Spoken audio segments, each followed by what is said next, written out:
Hello friends, welcome to our YouTube channel. दोस्तों, इस video में मैं आपको लिनक्स स्टार्टिंग से लेकर एंड तक पूरा समझाने वाला हूं। तो इसके लिए हम चलते हैं क्रोम ब्राउज़र में और वहां पर हम सर्च करते हैं download virtual box for Windows. हम वर्चुअल बॉक्स को इसलिए इंस्टॉल कर रहे हैं ताकि इसके अंदर हम लिनक्स को रन करा सके। वर्चुअल बॉक्स एक यूटिलिटी है जो आपको वर्चुअल मशीन बनाने के लिए मदद करेगा।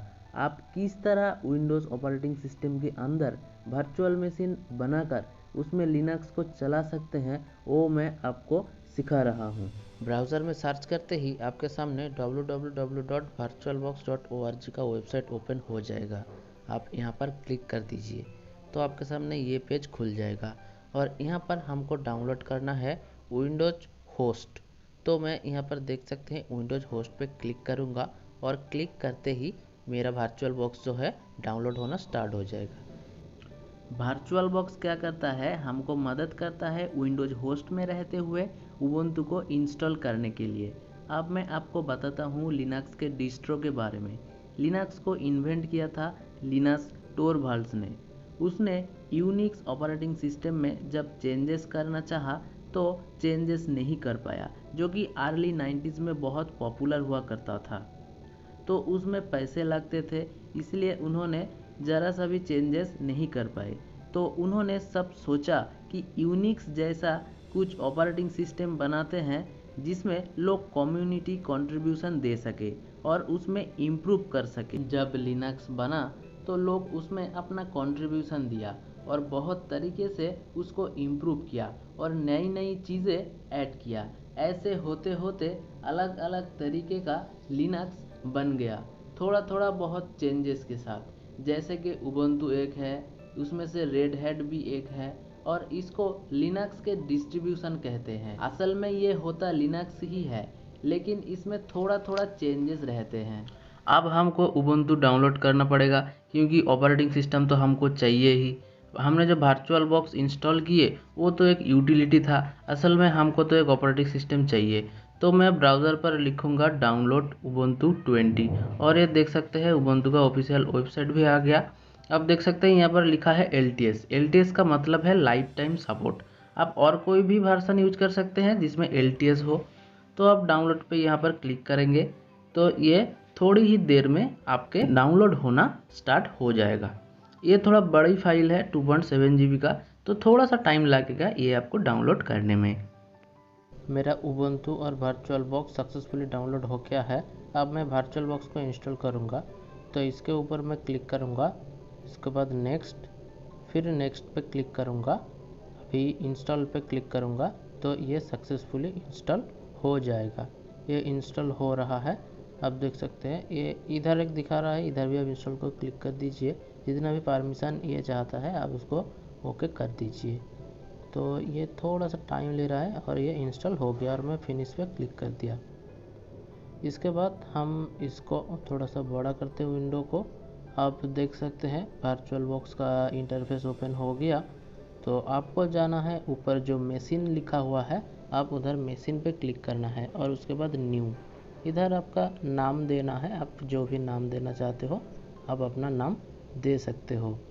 जैसे कि मैं दे रहा हूँ मेरा नाम संदीपन ट्यूटोरियल मशीन्स, आप अपना दे दीजिए। और नेम देने के बाद नीचे आ रहा है टाइप, आप वहाँ पर लिनक्स पे क्लिक कीजिए और वर्जन पे आप क्लिक कीजिए ओरेकल 64 बिट। इसके बाद आपको नेक्स्ट पे क्लिक करना है और इधर देखिए मेमोरी साइज आपको दे रहा है, एक आपको मेमोरी देना पड़ेगा। अगर आप स्लो मशीन यूज कर रहे होंगे, आपका स्टोरेज कम है, तो आप इसको 1 GB का रैम दें। अगर आप एक अच्छा कंप्यूटर यूज कर रहे होंगे और आपके पास बहुत स्पेस है तो मैं रेकमेंड करूँगा इसको आप 4 GB का रैम दें। तो मैं यहाँ पर देख सकते हैं इसको मैं 4 GB ही दूंगा। तो ये मैं सेट कर दिया 4 GB और नेक्स्ट पे क्लिक करूँगा। इधर आप virtual hard disk now, create virtual hard disk now, यहाँ पर आप क्रिएट कर दीजिए और वीडियो यहाँ पर रहने देते हैं डायनामिकली एलोकेटेड। इधर आप क्लिक कीजिए तो देख सकते हैं इधर आप इसको हार्ड डिस्क देना पड़ेगा। तो हार्ड डिस्क आप मिनिमम इसको 10 GB दे सकते हैं, लेकिन मैं आपको रिकमेंड करूँगा बेहतर परफॉर्मेंस के लिए आपके पास स्टोरेज है तो इसको आप मिनिमम 200 GB का स्टोरेज दे सकते हैं। तो मैंने देखे ओके पे क्लिक कर दिया। आप देख सकते हैं यहाँ पर स्टार्ट पे आप क्लिक कीजिए और यहाँ पर एम्प्टी, और इसके बाद आप फाइल देख सकते हैं, फाइल पे क्लिक करिए और यहाँ पर ऐड पे क्लिक करिए और आप जाइए जहाँ पर आपका उबंटू इंस्टॉल है और वो यहाँ पर सिलेक्ट करके चूज़ पे क्लिक कर दीजिए और स्टार्ट पे क्लिक कर दिए। तो ये थोड़ा सा टाइम लेगा लोडिंग होने में, अगर आप स्लो मशीन यूज़ कर रहे होंगे तो। अगर आप एक फास्ट मशीन यूज़ कर रहे होंगे तब थोड़ा सा टाइम तो ज़रूर ये लेगा। तो ये लोडिंग होने के बाद थोड़ी देर आपके सामने ऐसा एक इंटरफेस ओपन होगा और उसके बाद आपके सामने एक विंडो खुल जाएगा। आप देख सकते हैं जैसे मेरा खुल गया है और यहाँ पर इंस्टॉल उबंटू पे आपको क्लिक कर देना है और यहाँ पर आपका लैंग्वेज सिलेक्ट करके यहाँ पर आप कंटिन्यू पे क्लिक कर दीजिए और यहाँ पर कंटिन्यू पे क्लिक कर देने के बाद आप देख सकते हैं ऐसा एक ऑप्शन आएगा। तो आप इरेज फाइल इसको क्लिक कर दीजिए और यहाँ पर आप कंटिन्यू पे क्लिक कर दीजिए यहाँ पर। तो ये आप टाइम दे दीजिए आपका जो है इंडिया, आप इंडिया में हो तो आप इंडिया दीजिए, इंडिया टाइम। देख सकते हैं नीचे आ गया इंडिया लिखते ही। तो आप इसको सिलेक्ट कर दीजिए और यहाँ पर डिटेल्स कुछ मांग रहा है तो आप अपना नाम दीजिए, आपका कंप्यूटर का नेम और एक पासवर्ड और कॉन्फर्म पासवर्ड आप दे दीजिए। और यहाँ पर दो ऑप्शन है, लॉगिन मैनुअली और अपडेट पासवर्ड टू लॉगिन। मैं लॉगिन मैनुअल पे क्लिक करके कंटिन्यू पे क्लिक करता हूँ। तो ये देख सकते हैं कॉपिंग फाइल्स लोडिंग हो रहा है। तो ये लोडिंग होने में थोड़ा बहुत टाइम तो लगेगा ही, ये जल्दी नहीं होगा दोस्तों कि आप एक बटन क्लिक कर दिए और इंस्टॉल हो जाएगा, ऐसा नहीं।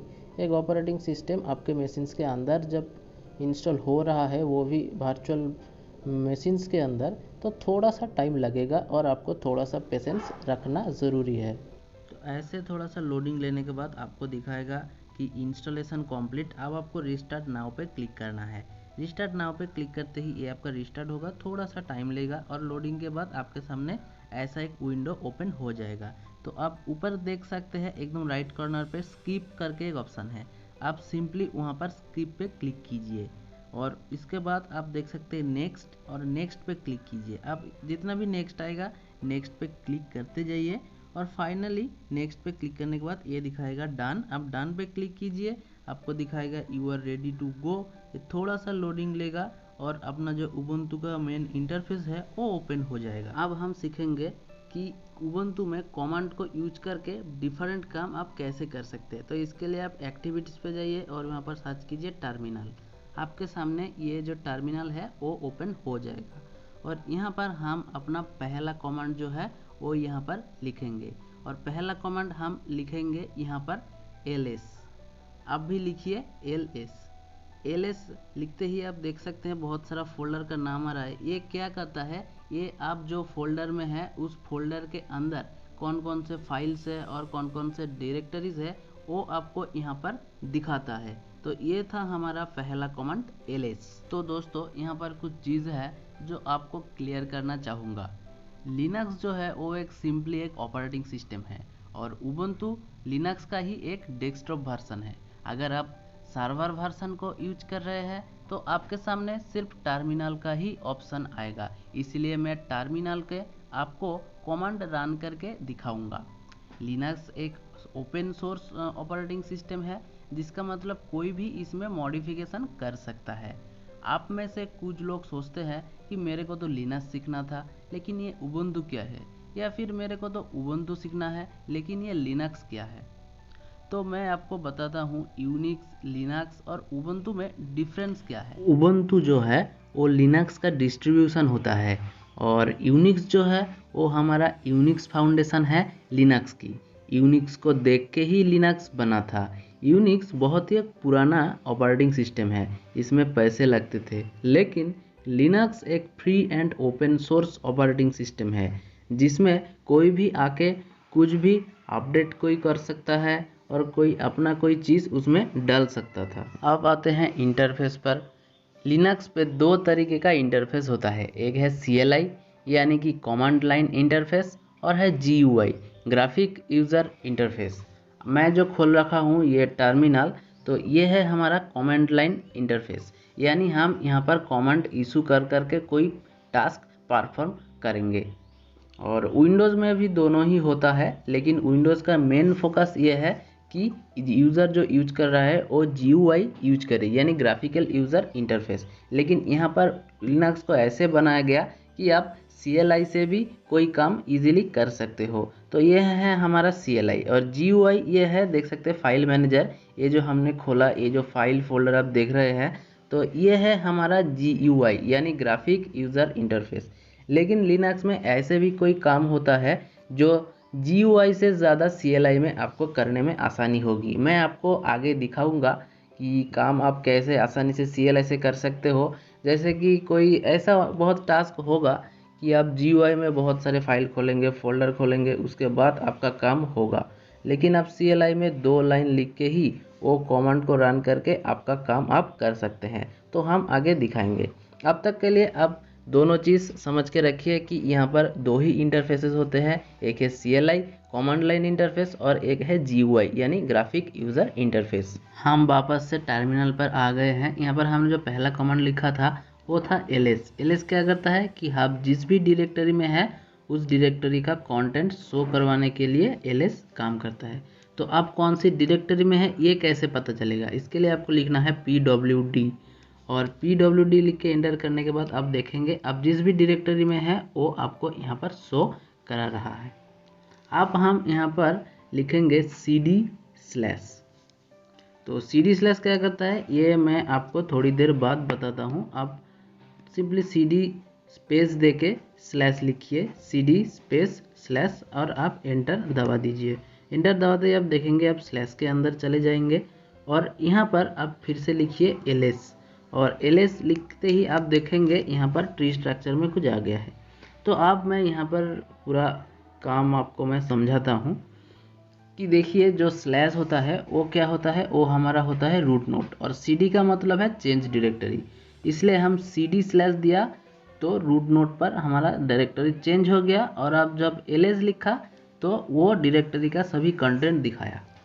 अब देखिए आप हमारा विंडोज़ में जो है, विंडोज़ में क्या होता है हमारा C ड्राइव रहता है, D ड्राइव रहता है, E ड्राइव रहता है, ऐसा ड्राइव रहता है। लेकिन जो लिनक्स है यहाँ पर जो फाइल सिस्टम है वो ट्री स्ट्रक्चर पर आपको यहाँ पर दिखाता है। तो आपने जब cd लिख के स्लैश दिया तो रूट नोड पर गया, और उसके बाद आपने जब ls किया तो ट्री स्ट्रक्चर में सभी फाइल्स को आपको यहाँ पर शो कराया गया। तो इस चीज़ को मैं दोबारा क्लियर कर देना चाहता हूँ कि जब आप ls दबाया तो ls क्या किया कि आप जिस भी डायरेक्टरी में है उसका चिल्ड्रन कौन कौन सा है वो ls ने आपको दिखा दिया, यानी ls में कौन कौन सा चिल्ड्रन है वो आपको दिखाया। और pwd क्या किया, pwd किया कि ये इसका चिल्ड्रन जो था उसका पेरेंट कौन है वो दिखाया pwd ने, और ls दिखाया कि जिस भी डायरेक्टरी में आप है उसका चिल्ड्रन कौन है। तो अब मैं लिखूंगा cd_bin। cd_bin में जब भी लिखूंगा आप देख सकते हैं वो बिन के अंदर घुस गया है। cd का मतलब है चेंज डायरेक्टरी और बिन में ये आ गया। मैं /bin नहीं लिखा, स्लैश लिखा होता तो वो हो जाता मेरा एब्सोल्यूट पाथ, और स्लैश नहीं दिया तो ये हो गया मेरा रिलेटिव पाथ। तो अभी के लिए ये जान के रखो कि cd मतलब चेंज डायरेक्टरी, और उसके बाद जब भी मैं ls दबाऊंगा आप देख सकते हैं उसके अंदर जो भी फाइल है फोल्डर है वो मेरे को एकदम शो करा रहा है। अब हम देखेंगे आप कोई भी वर्ड को लिख के कैसे ऑटो कंप्लीट कर सकते हैं आप काम के सुविधा के लिए। जैसे मैं लिखा cd_dow, उसके बाद टैब दबाऊंगा तो ऑटोमेटिकली मेरा डाउनलोड आ जाएगा, क्योंकि dow से डाउनलोड ही एक फोल्डर है। अब मैं des लिख के भी दबाऊंगा टैब तो आप देख सकते हैं डेस्कटॉप आ गया, क्योंकि des से डेस्कटॉप फोल्डर है। तो अब काम के सुविधा के लिए कोई भी वर्ड लिख के 2-3 लेटर लिख के आप टैब दबाएंगे तो अब जो लेटर है वो आ जाएगा। अब हम देखेंगे टर्मिनल में कैसे कमांड को यूज करके आप डायरेक्टरी को क्रिएट कर सकते हैं। उसके लिए आपको लिखना है mkdir और आप फोल्डर नेम दे दीजिए, मैं दे दूंगा संदीपन। तो आप देख सकते हैं फाइल में संदीपन नाम का जो डायरेक्टरी है वो क्रिएट हो गया। तो इसके बाद मैं क्या करूँगा cd संदीपन दूंगा, और संदीपन जो फोल्डर मैंने बनाया है मैं उसके अंदर जाऊंगा, और उसके अंदर जाके भी मैंने एक यहाँ पर फोल्डर बनाऊंगा तो उसके लिए भी हमको लिखना है mkdir और मैं लिखूँगा राज। तो आप देख सकते हैं फाइल में जाकर संदीपन के अंदर मैंने ये राज फोल्डर क्रिएट कर लिया है। तो यहाँ पर मैं दिखाऊंगा कि आप कैसे एक टच कमांड को यूज करके आप कैसे ब्लैंक फाइल बना सकते हो। तो पहले मैं pw दे के मेरा जो एब्सोल्यूट पाथ है वो देख लूँगा कि मैं कहाँ पर हूँ। तो यहाँ पर आपको मैं दिखाऊंगा कि टच 1.txt मैंने लिखा, तो देख सकते हैं संदीपन जो है फोल्डर उसके अंदर 1.txt करके एक जो ब्लैंक फाइल है वो क्रिएट हो गया। मैं दूसरा भी एक ब्लैंक फाइल क्रिएट करके दिखाता हूँ 2.touch2.txt। तो आप देख सकते हैं ये जो दूसरा फोल्डर दूसरा फाइल है ब्लैंक फाइल वो भी क्रिएट हो गया। अब हम देखेंगे कि आप फाइल को कैसे मूव करा सकते हैं। जैसे मैंने संदीपन के अंदर वो टेक्स्ट फाइल लिया है तो ये मैं मूव करूँगा। मूव करने के लिए मूव 1.txt किसके अंदर करूँगा, राज के अंदर। तो राज उसके बाद स्लैश, तो ये देने के बाद आप देखेंगे 1.txt संदीपन के अंदर नहीं है, राज के अंदर चला गया। तो ऐसे आप मूव करा सकते हैं। मूव के लिए आप देंगे mv और फाइल का नाम देंगे जैसे मैंने दिया 1.txt और फोल्डर का नाम देके उसके बाद स्लैश। अब हम देखेंगे कि कॉपी कैसे आप कर सकते हैं फाइल को। तो कॉपी करने के लिए आप दीजिए cp और उसके बाद आप कोई भी फाइल का नाम दीजिए। जैसे मैं दे रहा हूँ 2.txt और कहाँ पर कॉपी करूँगा, राज पे। तो राज फोल्डर देने के बाद उसके बाद दीजिए स्लैश। तो जैसे मैं फाइल पे जाऊँगा आप देख सकते हैं 2.txt संदीपन में भी है और राज के अंदर मैं जब फोल्डर ओपन करूँगा तो 2.txt इधर भी कॉपी हो गया है।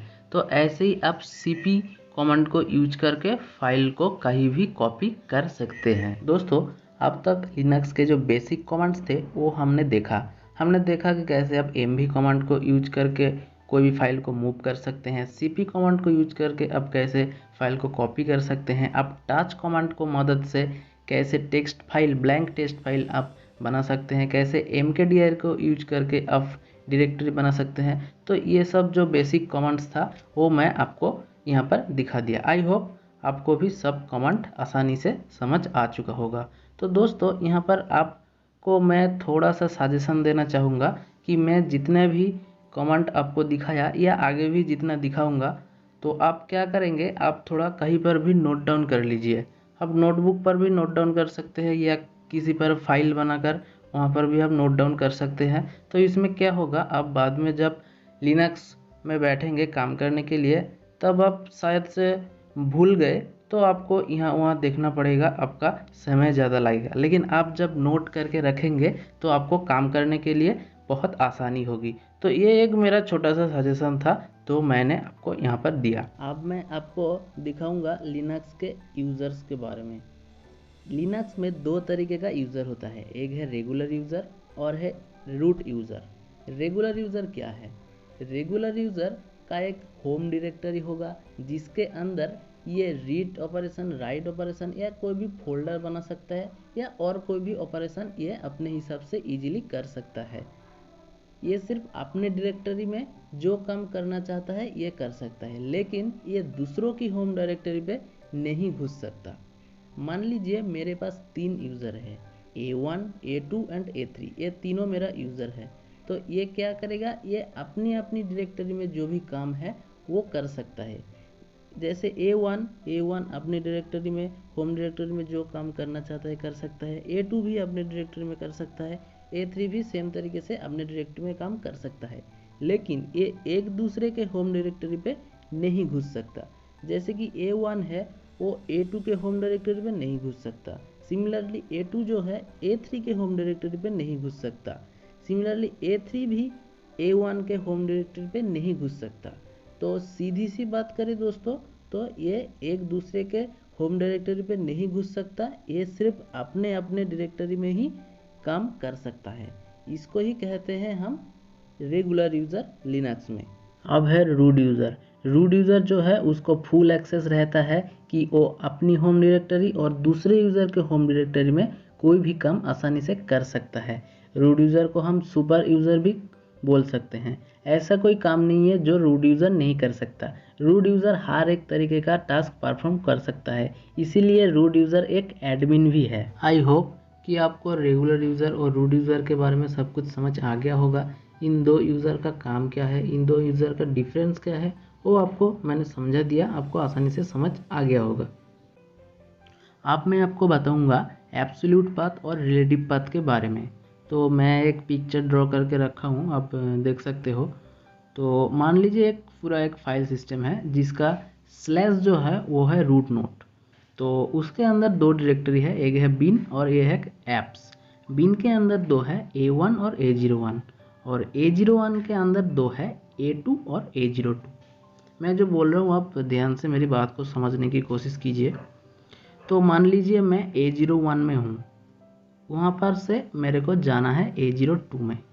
तो A01 से A02 में जाने के लिए मैं क्या करूँगा, मैं लिखूँगा CD A02। तो मैं सिंपली A02 में आ जाऊँगा। तो ये जो मेरा कमांड हुआ CD A02, तो ये हो गया मेरा रिलेटिव पाथ। समझ रहे हो, मैं A01 में जब रहूँगा तो मेरे को जाना है उसके नीचे A02 में। तो मैं A01 में क्या लिखूँगा, CD A02। तो मैं सिंपली आ जाऊँगा A02 में। तो ये हो गया मेरा रिलेटिव पाथ। अब आप मान लीजिए मैं हूँ ऐप्स पर, जो आप राइट साइड पर देख सकते हो। तो ऐप्स से मेरे को जाना है A01 में।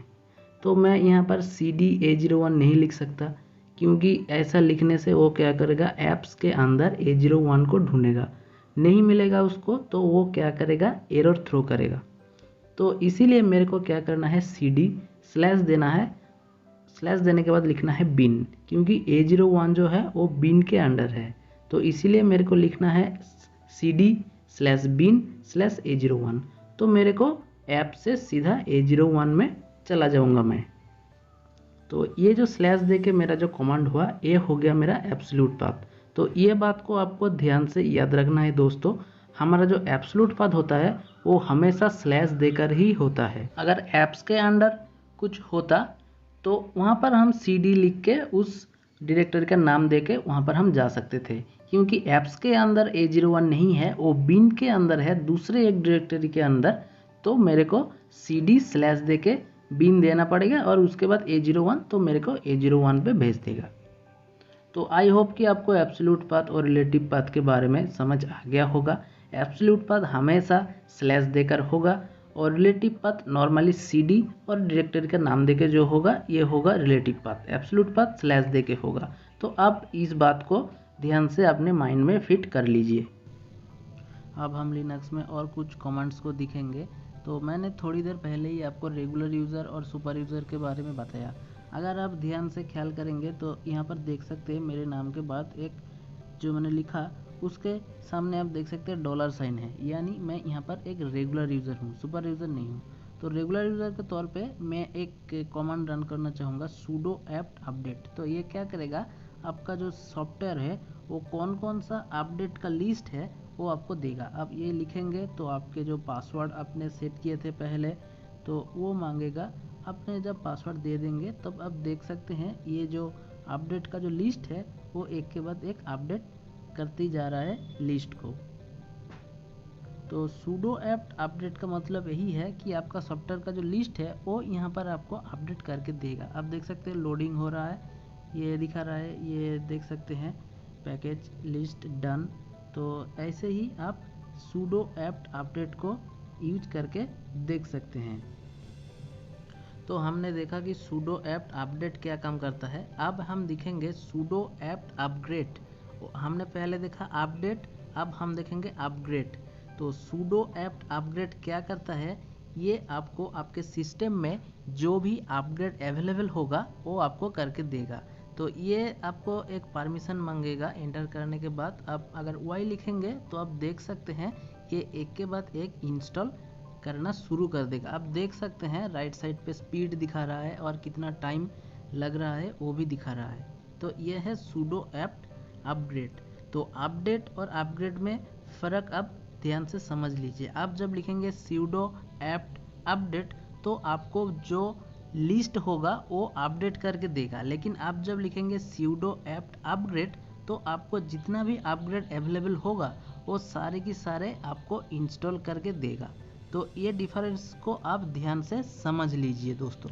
यहाँ पर हमने और कुछ कमांड देखेंगे। हम cd संदीपन करके संदीपन के अंदर आ गए। ls कमांड के बारे में मैंने पहले आपको बताया था कि ls क्या करता है, डायरेक्टरी के अंदर कंटेंट जो है उसको लिस्ट करवाता है। अब मैं आपको दिखाऊंगा ls-r क्या करता है। ls-r क्या करता है, वो डायरेक्टरी के अंदर के सब डायरेक्टरी उसके अंदर जो फाइल्स होता है वो आपको यहाँ पर दिखाता है। ये था ls-r। तो अब मैं आपको दिखाऊंगा कि कैसे हिडन फाइल्स यहाँ पर बना सकते हैं। तो मैंने ls करके फिर से आपको चेक करवाता हूँ कि मेरा फाइल्स क्या है। तो यहाँ पर हिडन फाइल्स बनाने के लिए मेरे को देना है टच डॉट, मैं राज नाम का एक फोल्डर बनाऊंगा। तो डॉट से आप विंडोज़ में कोई भी एक्सटेंशन देते थे, लेकिन यहाँ पर डॉट से आप जो लिखेंगे वो होगा आपका हिडन फाइल। तो ls देके मैं जब चेक करूँगा ये हिडन फाइल यहाँ पर डिस्प्ले नहीं हो रहा है। तो यहाँ पर लिस्ट करवाने के लिए आपको लिखना पड़ेगा ls-a। अब देख सकते हैं डॉट राज ये नाम का जो मैंने फाइल बनाया था हिडन फाइल, वो यहाँ पर ls-a लिखने से यहाँ पर लिस्ट हो गया। तो आप इस तरह डॉट देके कोई भी हिडन फाइल्स बना सकते हैं और ls-a देके उस फाइल को आप यहाँ पर लिस्ट करवा सकते हैं। आप टर्मिनल पे बहुत कुछ लिखने के बाद अगर टर्मिनल को क्लियर करना चाहते हैं तो आपको यहाँ पर सिंपली लिखना है क्लियर। तो आप जब यहाँ पर क्लियर लिखेंगे एंटर दबाते ही अब जितने भी लिखे थे अगली कमांड वो सभी क्लियर हो गया। तो आप यहाँ पर मैं आपको दिखाऊंगा कि कमांड हिस्ट्री आप कैसे चेक कर सकते हैं। अब तक जितने भी कमांड यूज किए उसका हिस्ट्री आप कैसे चेक कर सकते हैं। इसके लिए आपको लिखना है हिस्ट्री और एंटर दबाइए। आप देख सकते हैं 52 हिस्ट्री मैंने यूज किया है और उसको स्टेप बाय स्टेप 1-2 करके एकदम लिस्ट के आकार में सारे कमांड मेरे को यहाँ पर दिया गया। अगर आप यहाँ पर कमांड लाइन पे कुछ प्रिंट करना चाहते हैं तो आप वो कैसे प्रिंट करा सकते हैं। तो प्रिंट करने के लिए पहले आप एको इस्तेमाल कर सकते हैं। एको संदीपन मैं दूंगा तो आप एंटर मारने के बाद देख सकते हैं संदीपन प्रिंट कर दिया। दूसरे तरीके से भी आप प्रिंट करा सकते हैं। तो उसके लिए आपको देना पड़ेगा प्रिंटफ। तो मैं लिखता हूँ प्रिंटफ। तो प्रिंटफ लिखने के बाद मैं लिखता हूँ I am a good boy. तो I am a good boy लिखने के बाद मैं जब एंटर करूँगा वो आप देख सकते आ रहा है। तो मैंने एक स्लैश एन नहीं लगाया इसलिए एक साथ लिख दिया। तो मैंने एक स्लैश एन दबाता हूँ तो देख सकते हैं न्यू लाइन पे ये प्रिंट करके दिया I am a good boy. तो ऐसे आप एको और प्रिंट ऐप के मदद से कमांड लाइन में कुछ भी आप प्रिंट कर सकते हैं। यहाँ पर मैं फिर एक बार ls करके मेरा फाइल में चेक कर लूँगा और फिर से pwd दे के मेरा प्रिंट वर्किंग डायरेक्टरी देख लूँगा। आप यहाँ पर टच कमांड के मदद से एक मैं टेक्स्ट फाइल बनाऊँगा raj.txt। टच कमांड के बारे में मैंने पहले आपको बताया है। तो टच raj.txt मैंने एक फाइल बनाया तो वो मैं देख लेता हूँ यहाँ पर बना कि नहीं। ये देख सकते हैं raj.txt ये क्रिएट हो गया। क्या आप सेम नाम का और एक टेक्स्ट फाइल यहाँ पर क्रिएट कर सकते हैं जो कि विंडोज़ में सेम फाइल एक्सेप्ट नहीं होता, सेम फाइल क्रिएट नहीं होता सेम नाम का, लेकिन यहाँ पर आप कैसे करेंगे। यहाँ पर होगा आप क्या करेंगे, मैंने जब पहले लिखा RAJ राज तो सब स्मॉल था। अब यहाँ पर मैं सब कैपिटल कर देता हूँ तो ये ले लिया। तो फिर से मैं इस नाम का और एक फाइल में बनाना चाहता हूँ तो मैं क्या करूँगा, तो फिर से मैं दूंगा टच और जो राज मैंने लिखा उसका जो RA कैपिटल रहेगा और J जो है मैं स्मॉल कर दूंगा। तो ऐसे ही आप देख सकते हैं वो तीनों जो मैंने क्रिएट किया राज नाम का वो क्रिएट हो गया। तो इसका मतलब है आप केस सेंसिटिविटी को डिफरेंट तरीके से यूज करके आप एक ही नाम के बहुत सारे फाइल आप यहाँ पर क्रिएट कर सकते हैं और आसानी से यहाँ पर फाइल जो है क्रिएट हो जाएगा। तो दोस्तों मैंने पहले आपको दो कमांड दिखाया था sudo apt update, sudo apt upgrade. अब मैं आपको दिखाऊंगा sudo apt इंस्टॉल। जी हाँ दोस्तों, जो sudo apt इंस्टॉल वो क्या करता है, sudo apt इंस्टॉल देके मैं एक फाइल का नाम, एक सॉफ्टवेयर का नाम देता हूँ स्नेल, तो ये स्नेल को इंस्टॉल करेगा। तो अब देख सकते हैं मैंने स्नेल दिया तो पासवर्ड मांग रहा है तो पासवर्ड मैंने दे दिया। तो सॉरी ये अवेलेबल नहीं है इसलिए थोड़ा सा प्रॉब्लम दिखा रहा है। तो मैंने दूसरा एक सॉफ्टवेयर को मैं इंस्टॉल करने की ट्राई करता हूँ। तो मैंने फिर से लिखूँगा sudo apt इंस्टॉल और मैं यहाँ पर Apache 2 दूंगा जो हमारा जो सर्वर होता है। तो यहाँ पर फिर से अब देख सकते हैं मेरा इंस्टॉल करेगा कि नहीं, ये परमिशन पूछ रहा है, मैंने y दिया तो ये डेटा फेच कर रहा है और अब देख सकते हैं प्रोसेसिंग ऐसे चलेगा। तो ऐसे चलता ही रहेगा और ये डाउनलोड होने के बाद लास्ट में आपका यूज़र नेम जो आता है वो आ जाएगा। ये प्रोसेसिंग दिखा रहा है, ये थोड़ी देर अब देख सकते हैं, ये अब आ गया, इंस्टॉल हो गया। ऐसे ही आप sudo apt install इस कमांड के मदद से कोई भी सॉफ्टवेयर को आप यहाँ पर इजीली इंस्टॉल कर सकते हैं। इसके लिए आपको sudo apt install और उसके बाद जो भी सॉफ्टवेयर आप इंस्टॉल करना चाहते हैं उसका नाम दे दीजिए और यहाँ पर ये इजीली आपके सिस्टम में उस सॉफ्टवेयर को इंस्टॉल कर देगा। दोस्तों, यहाँ मैं आपको लिनक्स के परमिशंस के बारे में कुछ बताना चाहता हूँ। मान लीजिए मेरे पास दो यूज़र है A1 और A2, तो क्या A1 A2 के कंटेंट को देख सकता है? अगर देख सकता है तो A2 ऐसा क्या करेगा कि A1 A2 के कंटेंट को नहीं देख सके। तो इस चीज़ से बचने के लिए और एक दूसरे को प्रोटेक्ट करने के लिए लिनक्स ने यूज करता है परमिशंस। अब मैं यहाँ पर लिखूँगा ls-l, तो ये क्या करेगा, ये कुछ दिखा रहा है टोटल 4 ऐसे दिखा रहा है और कुछ यहाँ पर rw ऐसे करके कुछ दिया गया है। तो ये चीज़ क्या है, तो मैं आपको समझाता हूँ कि ये क्या दिखा रहा है। तो ये आपको यहाँ पर परमिशंस दिखा रहा है। कैसा परमिशंस, अब मैं थोड़ा सा जूम इन करके आपको दिखाता हूँ। तो यहाँ पर आप देख सकते हैं rw, तो ये तीन जो है, पहला rw फिर r, तो ये तीनों तीन पार्ट है। पहला जो rw है वो यूज़र के लिए है, फिर जो दूसरा पार्ट है rw वो है ग्रुप के लिए, फिर जो r है वो है अदर्स के लिए। तो यहाँ पर जो 2.txt आप देख सकते हैं फाइल का नाम दिया है, इसका ओनर है संदीपन। तो यहाँ पर जो मैंने आपको बताया 3 पार्ट होता है, एक है यूज़र, एक ग्रुप और एक अदर्स के लिए। तो मैंने यहाँ पर परमिशन सेट करके रखा है, परमिशन दिया है। तो पहला ग्रुप के लिए परमिशन, पहला यूज़र्स जो है उसके लिए परमिशन है rw, यानी यूज़र्स के लिए मैंने रीड राइट का परमिशन दे रखा है। फिर है ग्रुप, तो ग्रुप के लिए भी मैंने rw यानी रीड राइट का परमिशन दे रखा है। और फिर है r यानी अदर्स को मैंने सिर्फ रीड का परमिशन दे रखा है। तो यहाँ पर मैंने आपको बताया था कि 2.txt ये जो फाइल है इसका ओनर है संदीपन, और ये क्या है, ये बाय डिफ़ॉल्ट एक ग्रुप में एडेड है। तो ग्रुप क्या है, ग्रुप होता है एक कलेक्शन यूज़र्स का। तो संदीपन यहाँ का ओनर है, तो ओनर होने के साथ साथ मैं क्या करूँगा, यहाँ पर मैं जो आपको बताया एक होता है यूज़र, ग्रुप और अदर्स, तो ये तीनों के लिए मैं अगर परमिशन सेट करना चाहूँगा तो मैं कैसे करूँगा। तो अगर मैं परमिशन सेट करना चाहता हूँ तो इसके लिए हमको इस्तेमाल करना पड़ेगा chmod कैलकुलेटर का। तो हम गूगल पे चलते हैं और वहाँ पर देखते हैं chmod कैलकुलेटर कैसे काम करता है।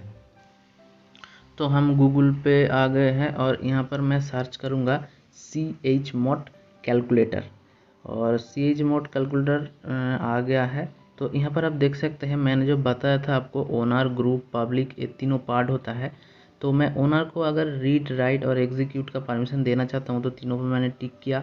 अब ग्रुप पे भी मान लीजिए मैं तीनों को ही परमिशन दूंगा, रीड, राइट और एग्जीक्यूट का, और पब्लिक को भी मैं दूंगा रीड, राइट और एग्जीक्यूट का। तो तीनों पे मैंने टिक लगाया। तो यहाँ पर नीचे आप देख सकते हैं लिनक्स परमिशंस और उसके पास 777 लिखा हुआ है। तो ये क्या है, तो मैं ये आपको बताऊँगा। तो यहाँ पर मैंने सभी को परमिशन दे रखा है। तो ये थोड़ा मैं और चेंज करता हूँ। यहाँ पर मैं ओनर को दूंगा सिर्फ रीड और एग्जीक्यूट का परमिशन, और ग्रुप को मैं दूंगा सिर्फ राइट का परमिशन, और पब्लिक को दूंगा रीड और राइट का परमिशन, एग्जीक्यूट का परमिशन पब्लिक को नहीं दूंगा। तो अब मैं आपको बताता हूँ ये जो नंबर नीचे दिखा रहा है ये एक्चुअली आता कहाँ से है। तो मैंने जहाँ पर टिक लगाया उसको आप 1 समझिए, जहाँ पर टिक नहीं लगाया वहाँ पर आप 0 समझिए। तो मैंने ओनर में रीड को टिक लगाया तो ये है 1, राइट पर मैंने टिक नहीं लगाया तो ये है 0, और एग्जीक्यूट पे मैंने टिक लगाया तो ये है 1। तो यहाँ ओनर पे हो गया 101। तो ये एक बाइनरी नंबर है। अगर आप 101 को डेसिमल में कन्वर्ट करेंगे तो ये होगा आपका 5। तो नीचे आप देख सकते हैं पहला 5 है। फिर आते हैं ग्रुप में रीड पे मैंने कुछ नहीं लगाया इसीलिए रीड पे 0, राइट पे टिक लगाया तो राइट हो गया 1, एग्जीक्यूट पे नहीं लगाया तो ये फिर से हो गया 0, यानी 0 1 0। तो 0 1 0 को अगर आप डेसिमल में कन्वर्ट करेंगे तो वो होगा 2। तो आप देख सकते हैं 5 के बाद 2 है नीचे। तो अब आते हैं पब्लिक। तो रीड पे मैंने टिक मार्क लगाया तो रीड हो गया 1, राइट पे भी टिक मार्क लगाया तो ओ भी हो गया 1। अब एग्जीक्यूट पे टिक नहीं लगाया तो ओ हो गया 0, यानी 1 1 0। तो 1 1 0 को अगर आप बाइनरी में कन्वर्ट करेंगे तो ओ होगा 6। तो आप नीचे देख सकते हैं वैसे ही दिया गया है 526। तो नंबर एक्चुअली अब यहाँ से आ रहा है। अब बाइनरी में डेसिमल को कन्वर्ट करके ये आ रहा है। तो आप खुद से भी ट्राई करके देख सकते हैं, ये डेसिमल आ रहा है। तो आप जैसे भी परमिशन देना चाहते हैं अपने हिसाब से, तो वैसे यहाँ पर टिक मार्क लगाइए और यहाँ पर परमिशंस का जो नंबर है वो आएगा, वो दे के आप अपने हिसाब से परमिशंस सेट कर सकते हैं। तो यहाँ पर मैंने क्रिएट करके रखा है, मैं ये सेट करना चाहता हूँ। ओनर के लिए रीड राइट एग्जीक्यूट, ग्रुप के लिए सिर्फ राइट और एग्जीक्यूट, और पब्लिक के लिए सिर्फ राइट।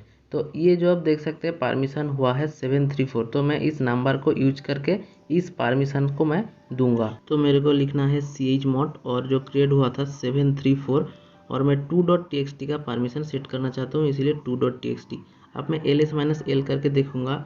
सॉरी, मैं यहाँ पर स्पेस नहीं दिया इसलिए कमांड नॉट फाउंड दिखा रहा है। तो ls-l जब करूँगा, अब देख सकते हैं वहाँ पर जो था हूबहू वही यहाँ पर दिखा रहा है, rwx wxr। मैं वहाँ पर जो सेट किया था, जो क्रिएट किया था 734 को, वही दिखा रहा है। मैं आपको फिर से वहाँ पर चेक करा देता हूँ। आप देख सकते हैं यहाँ पर 734 से rwx wxr यहाँ पर है, वहाँ पर भी सेम ही दिखा रहा है इस परमिशन को यूज करते ही।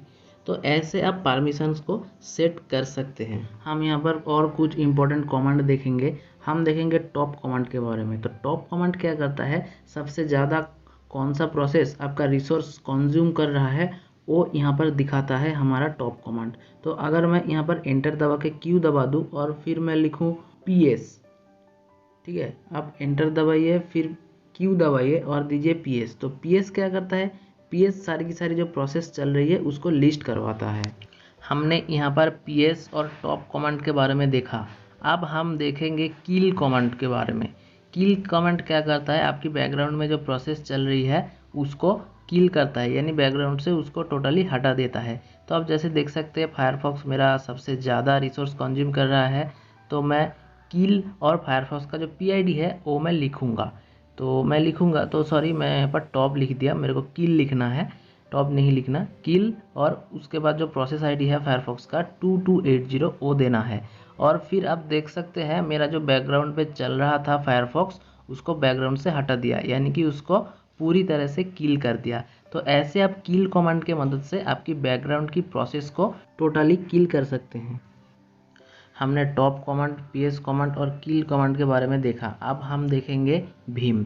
भीम क्या होता है, भीम होता है एक टेक्स्ट एडिटर, जो कि अब आपको यहाँ पर कमेंट लाइन पे टेक्स्ट आप आसानी से एडिट कर सकते हो। तो मैं यहाँ पर ls देके मैं थोड़ा डायरेक्टरी चेक कर लूँगा, फिर मैं यहाँ पर लिखूँगा भीमराज.txt। तो भीमराज.txt दूंगा तो ये नॉट फाउंड दिखा रहा है क्योंकि मैंने भीम को इंस्टॉल नहीं किया है। तो मेरे को भीम को यहाँ पर इंस्टॉल करना पड़ेगा। तो इसके पहले मैं क्या करूँगा, मैं यहाँ पर रेगुलर यूज़र पे हूँ, मेरे को डॉलर का साइन आ रहा है, आप देख सकते हैं। तो मैं सिंपली क्या करूँगा, मैं sudo su दे के, सॉरी sudo गलत लिख दिया मैंने, तो मैं क्या करूँगा sudo su लिखूँगा। तो sudo su लिखने से क्या होगा, मेरे को पासवर्ड मांगेगा। तो पासवर्ड मैं जब यहाँ पर दे दूँगा तो आप देख सकते हैं पासवर्ड देने के बाद मेरे को रेगुलर यूज़र से sudo यूज़र में मेरे को कन्वर्ट कर दिया, यानी कि सुपर यूज़र। हैज़ लिख के आ रहा है, देख सकते हैं, डॉलर साइन नहीं है। तो यहाँ पर मैं क्या करूँगा, भीम को इंस्टॉल करूँगा। मैं आप रेगुलर यूज़र से सुपर यूज़र में आ गया हूँ। अब मैं यहाँ पर भीम को इंस्टॉल करूँगा, तो उसके लिए लिखूँगा ऐप्ट इंस्टॉल भीम। तो यहाँ पर do you want to continue, मैं Y दबाऊँगा तो ये डेटा फेच कर रहा है। फिर ये देख सकते हैं प्रोसेसिंग चल रही है, तो ये इंस्टॉल होगा।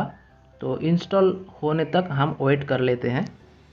यहाँ पर हम सिंपली देख सकते हैं भीम को इंस्टॉल कर लिए हैं। तो यहाँ पर हम सिंपली लिखेंगे ls, और ls लिख के एंटर कर देने के बाद वहाँ पर फिर से हमने लिखेंगे भीमराज.txt। तो भीमराज.txt लिख के जब आप एंटर करेंगे, आप देख सकते हैं आपको एक टेक्स्ट एडिटर पे आपको यहाँ पर दिया गया। तो यहाँ पर अब आई नहीं दबाएंगे तो कुछ भी यहाँ पर नहीं लिख पाएंगे। मैं गलती से आई दबा दिया इसीलिए यहाँ पर आप देख सकते हैं मैं कुछ लिख दिया, लेकिन जब तक आप नहीं आई दबाते तो यहाँ पर आप कुछ भी नहीं लिख सकते। तो आप देख सकते हैं मैंने आई नहीं दबाया, तो इसीलिए मैं जो भी प्रेस कर रहा हूँ कुछ भी लिखा नहीं हो रहा है। तो मैं यहाँ पर कुछ लिख के सेव करके देखता हूँ। जैसे मैं लिखता हूँ यू आर वॉचिंग यूट्यूब, तो ये लिख देने के बाद मैं सिंपली क्या करूँगा, एस्केप दबाऊँगा। एस्केप दबाने से नीचे जो आप इंसर्ट देख रहे हैं वो हट जाएगा। तो उसके बाद मेरे को क्या देना है, नीचे कोलोन देना है। अगर मैं सेव करना चाहता हूँ तो WQ, अगर नहीं सेव करना चाहता हूँ तो Q। मैं सेव करूँगा इसीलिए WQ दे के एंटर क्लिक करूँगा।